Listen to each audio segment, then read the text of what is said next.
สวัสดีค่ะเจอกับพาวอีกแล้วนะคะจากช่องพาวิลิต้าค่ะวันนี้นะคะพาวก็มากับท็อปิกหนึ่งที่พาวคิดว่ามันเป็นท็อปิกที่น่าสนใจมากๆนะคะเพราะว่าช่วงพาวอยู่มปลายเนี่ยพาวก็แบบสนใจท็อปิกนี้มากๆนะคะก็คือเรียนพี่มาแล้ว1 ปีเนี่ยเป็นยังไงบ้างนะคะ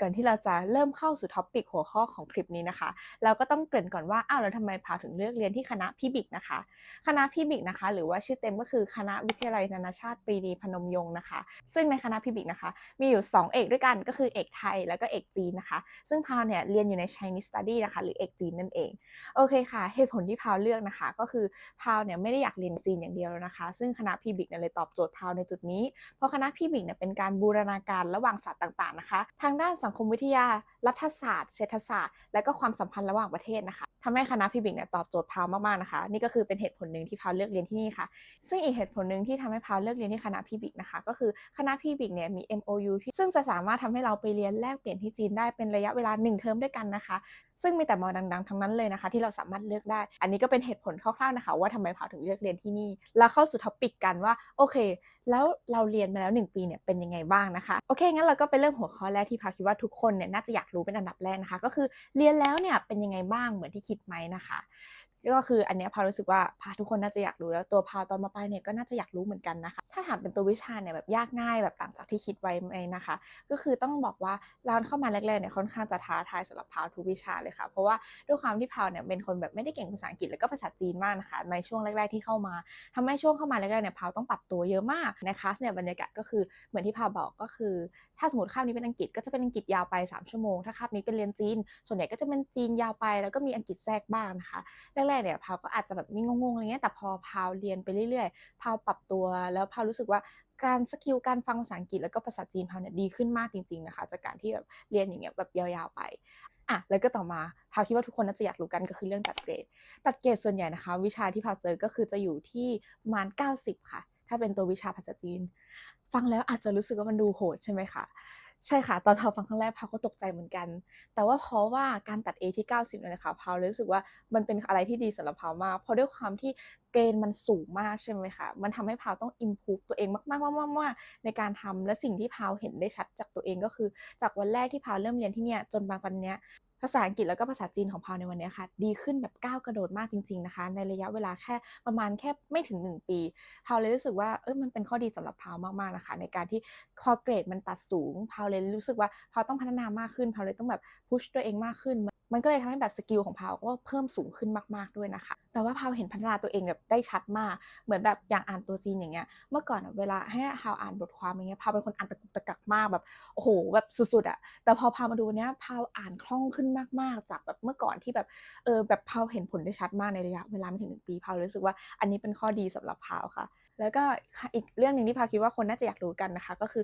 อเรื่องการพรีเซนต์ในแต่ละวิชาพาวก็ต้องบอกก่อนเลยว่าส่วนใหญ่ทุกวิชาเนี่ยมีพรีเซนต์หมดเลยค่ะก็คืออยู่ที่ว่าวิชานี้จะพรีเซนต์ภาษาอังกฤษหรือภาษาจีนหรือว่าเลือกได้ว่าอยากจะพูดภาษาไหนนะคะตอนเข้ามาวันแรกพาวก็แอบช็อกนะคะอุ๊ยพรีเซนต์เยอะมากเลยแบบพาวจะทำได้ไหมแบบอะไรอย่างงี้แต่พอมาทำจริงๆพาวรู้สึกว่าการพรีเซนต์เป็นอะไรที่ดีมากๆเลยค่ะพาวเห็นพัฒนาการตัวเองแบบดีขึ้นมากๆในแต่ละการพรีเซนต์และการพรีเซนต์แต่ละครั้งมันทำให้พาวรู้สึกแบบสกิลพาวอัปขึ้นจริงๆเพราะว่าเราทั้งทำสไลด์ทำงานกลุ่มร่วมกับเพื่อนทั้งต้องฝึกว่าเราจะพูดอะไรฝึกการเรียบเรียงเขียนสคริปต์แล้วก็การออกไปพูดต่อหน้าที่สาธารณะนะคะแล้วก็เป็นแบบฝึกตอบคำถามอะไรงี้เวลาอาจารย์ถามมาพาวรู้สึกว่าการพรีเซนต์ในทุกวิชาเนี่ยมันทำให้ภาษาอังกฤษและภาษาจีนพาวเนี่ย improve มากจริงๆค่ะพาวก็เลยรู้สึกว่าพาวชอบในจุดนี้มากนะคะถ้าเรื่องที่ช็อกตอนเข้ามาก็คือเหมือนที่พาวบอกไปว่าเรียนจีนทั้ง3 ชั่วโมงเรียนอังกฤษทั้ง3 ชั่วโมงมันอาจจะทำให้พาวแรกๆแบบว่าเหมือนแบบวิญญาณหลุดลอยไปแล้วบ้างนะคะแต่ว่าพอเรียนไปเรื่อยๆอะไรเงี้ยสกิลการฟังภาษาอังกฤษแล้วก็ภาษาจีนของพาวดีขึ้นมากจริงๆหรือแบบเวลาอาจารย์ตอบคำถามในห้องจากเมื่อก่อนที่แบบเป็นคนแบบ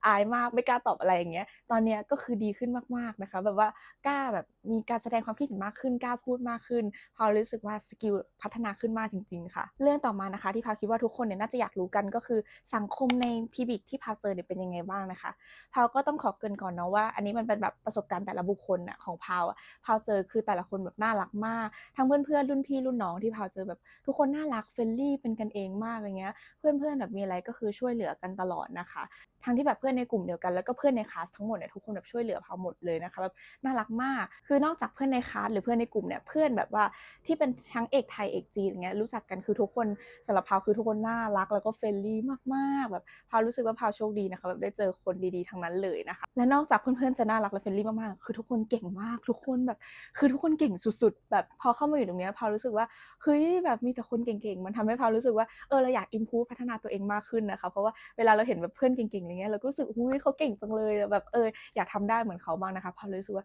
เป็นอะไรที่ดีมากแล้วก็สำหรับพาวรู้สึกสังคมที่นี่แบบค่อนข้างน่ารักอบอุ่นแล้วก็เป็นกันเองมากนะคะและด้วยความที่เป็นอินเตอร์นะคะทำให้เราก็จะไม่ได้มีแค่เพื่อนไทยแล้วก็จะมีทั้งเพื่อนไทยแล้วก็เพื่อนต่างชาติที่ทั้งแบบเป็นคนจีนแล้วก็ยังมีแบบเพื่อนประเทศอื่นๆด้วยนะคะพาวรู้สึกว่าจุดนี้ดีมากนะคะเพราะว่ามันทำให้พาวได้ฝึกภาษาได้รู้จักวัฒนธรรมที่ต่างกันและอะไรแบบต่างๆก็คือพาวชอบตรงนี้มากเพราะว่าด้วยความที่พาวบอกไปว่าพาวแบบว่าอยากฝึกภาษาเนาะแล้วแบบตอนแรกพาวเป็นคนไม่เก่งเลยแต่พอเราแบบมีเพื่อนหลายๆประเทศได้ลองฝึกได้ลองเข้าใจวัฒนธรรมระหว่างกันอะไรเงี้ยพาวรู้สึกว่าเป็นอะไรที่ดีมากเลยค่ะในการที่แบบว่ามีเพื่อนหลายๆประเทศนะคะก็คือดีมากมีทั้งเพื่อนไทยเพื่อนต่างชาติเพื่อนจีนอะไรเงี้ยใน PB คือครบถ้วนเลยนะแล้วก็บรรยากาศในคณะนะคะก็คือทั้งอาจารย์แล้วก็พี่ๆที่แบบว่าช่วยดูแลต่างๆเนี่ยพาวรู้สึกทุกคนน่ารักมากๆอาจารย์อะไรเงี้ยค่ะด้วยความที่คณะไม่ได้ใหญ่มากนะคะเป็นแบบห้องคลาสนึงก็จะแบบเล็กๆไม่เคยเกิน100คนนะคะทำให้พาวรู้สึกว่าเรายังมีโอกาสได้แบบสามารถเข้าไปพูดคุยสอบถามอาจารย์ได้หรือแบบว่าเวลาเรียนในคลาสอะไรเงี้ยอาจารย์ก็อาจจะสามารถเดินๆแล้วก็สามารถยื่นไมค์ให้คุณได้ด้วยนะคะ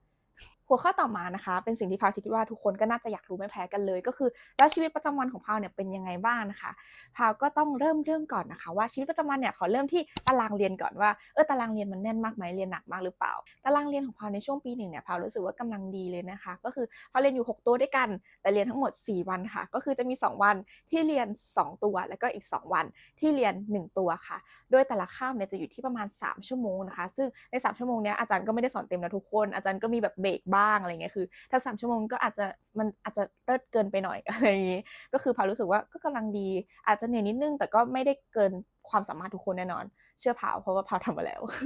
วแล้วก็ต่อมาเป็นสิ่งที่พาวแบบ proud to present มากนะคะทุกคนก็คือคณะพี่บิ๊กมีกิจกรรมเยอะมากๆๆๆๆสำหรับสายกิจกรรมเนี่ยพาวคิดว่าทุกคนต้องชอบแน่นอนเพราะว่าแทบจะมีแบบตลอดเลยนะคะคือส่วนตัวเนี่ยพาวต้องบอกก่อนว่าพาวเนี่ยเป็นคนชอบทำกิจกรรมอยู่แล้วแล้วพอมาอยู่ PV คือกิจกรรมเยอะมากได้ทำเยอะมากมันแบบทำให้พาวรู้สึกแบบได้ประสบการณ์ที่หลากหลายมากนะคะก็คือกิจกรรมที่แบบช่วงนี้พาเข้าร่วมเลยก็คือเป็นแบบว่า cultural exchange program นะคะคือจะเป็นแบบเพื่อนจากญี่ปุ่นจากมหาลัยบุงเคียวเนี่ยมาที่ประเทศไทยนะคะก็คือมาที่คณะพี่บิ๊กก็คือเราก็จะทำกิจกรรมเล่นกันอะไรอย่างงี้ก็เดี๋ยวขึ้นรูปให้ดูทุกคนซึ่งมันสนุกมากแล้วก็ยังได้ประสบการณ์ในการร่วมกันทำงานระหว่างเพื่อนๆคนไทยด้วยกันได้มีกิจกรรมร่วมกันกับเพื่อนต่างชาติได้ฝึกภาษาด้วยกันนะคะนอกจากจะกิจกรรมเนี้ยในช่วงปี1เนี่ยอันนี้จะเป็นช่วงที่พาวทำตอนปี2เนาะในช่วงปี1ที่แล้วเนี่ยพาวก็ยังมีเข้าร่วมกิจกรรมค่ายอาสานะคะก็คือนี่เดี๋ยวพาวจะขึ้นรูปดู ซึ่งในค่ายนี้นะคะเราก็คือจะไปเล่นเกมกิจกรรมกับน้องๆได้นะคะซึ่งพาวรู้สึกว่าเป็นค่ายที่สนุกมากนะคะแล้วก็พาวได้อะไรหลายๆอย่างจากค่ายนี้มากค่ะนอกจากค่ายนี้นะคะกิจกรรมแรกที่พาวเข้ามา PBIC แล้วก็มาทำเลยก็คือเป็นแบบ